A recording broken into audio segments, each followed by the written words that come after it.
Hello viewers, welcome back to digital వేద. ఈరోజు మనం ఈ వీడియోలో ఒక కొత్త విషయాన్ని తెలుసుకుందాం.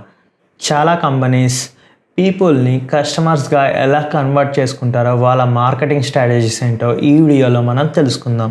సో దీనికి గాను ఎగ్జాంపుల్గా నేను ఒక షాంపూ బ్రాండ్ని తీసుకుంటున్నా.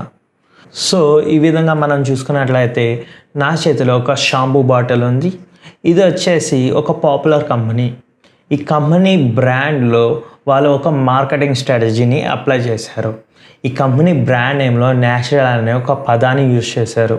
అండ్ దీంతో పాటు న్యాచురాలిటీని ఎగ్జిబిట్ చేసేలా దీనిపైన కొన్ని ఇమేజెస్ని ప్రింట్ చేశారు. సో దీంట్లో ఉన్న మెయిన్ ఇంగ్రీడియంట్స్ వచ్చేసి ఆమ్లా అండ్ రీటా అని ప్రింట్ చేశారు. అండ్ వీటి ఇమేజెస్ కూడా మనకి ప్రింట్ చేశారు. వీటితో పాటు ఈ షాంపూ యూజ్ చేయడం వల్ల వచ్చే మెరిట్స్ని కూడా లిస్ట్ చేశారు. సో అందరూ కూడా దీంట్లో ఆమ్లా అండ్ రీటా ఇది ఒక న్యాచురల్ షాంపూ, దీన్ని వాడితే మనకి మంచి జరుగుతుంది అని అనుకుంటారు. కానీ ఎవ్వరు కూడా దీని బ్యాక్ సైడ్ ఉన్న ఇంగ్రీడియంట్స్లో అసలు ఏమేమి ఉన్నాయని చెక్ చేయరు. సో మనం ఈరోజు చూద్దాం. ఇందులో నిజంగానే ఆమ్లా అండ్ రీటా ఉన్నాయి. వీటితో పాటు మరొక 2 న్యాచురల్ ఇంగ్రీడియంట్స్ ఉన్నాయి. సో మొత్తం ఇందులో 4 న్యాచురల్ ఇంగ్రీడియంట్స్ ఉన్నాయి. అండ్ వీటితో పాటు 12 కెమికల్స్ ఉన్నాయి.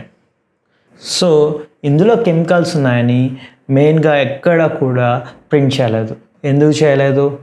ఎందుకంటే ఇందులో కెమికల్స్ ఉంటే మనం కొనమని వీళ్ళకి తెలుసు కాబట్టి.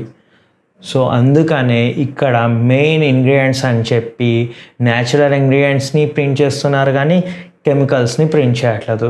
సో ఈ విధంగా మనం వీటిని తెలుసుకోకుండా వీటిని కొని వాడి వీటికి ఎక్స్పోజ్ అవుతూ ఉంటాం.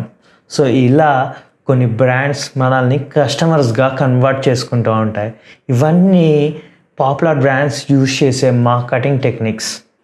Stay tuned to digital Veda for more videos. Please subscribe, share, like and comment.